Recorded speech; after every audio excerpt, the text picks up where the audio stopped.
Let's take a look at our ingredients. A strawberry jello packet, 6 ounces of vodka, a mixing bowl, and 2 cups of boiling water. To get started, we'll just take our flavor packet and add it to the bowl.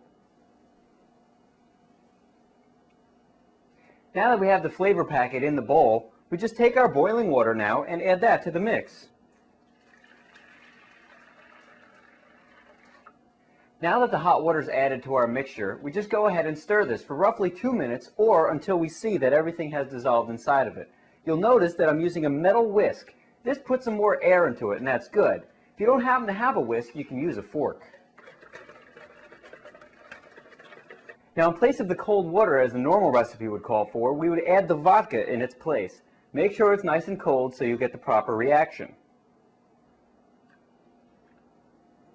Now that the drink's all mixed together, we can take the strawberry vodka shots and put them in plastic shot glasses. I say use the plastic shot glasses because there's Jello inside of it, and if the people happen to break it, they can take that away and they'll have their Jello shot. The key here is to be able to get the Jello shot out of the container as quickly as possible. So just fill these up a little bit. Generally it's halfway for each Jello shot container. These will chill very quickly, and you'll definitely have some very happy guests. Now you want to go ahead and put your shots on a flat plate so when you take them out, they'll all be ready to serve. And there you have it, a Jello shot. Now how do you take this? Take your pinky, run it along the inside to loosen it up. Oh man, this is strong. Take it, make a toast, here's to life.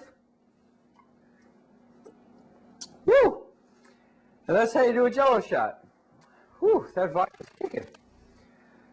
Now, Expert Village does not condone drinking on the job, but, you know, you got to take one for the team to educate. Whew, for Expert Village, I'm Sky.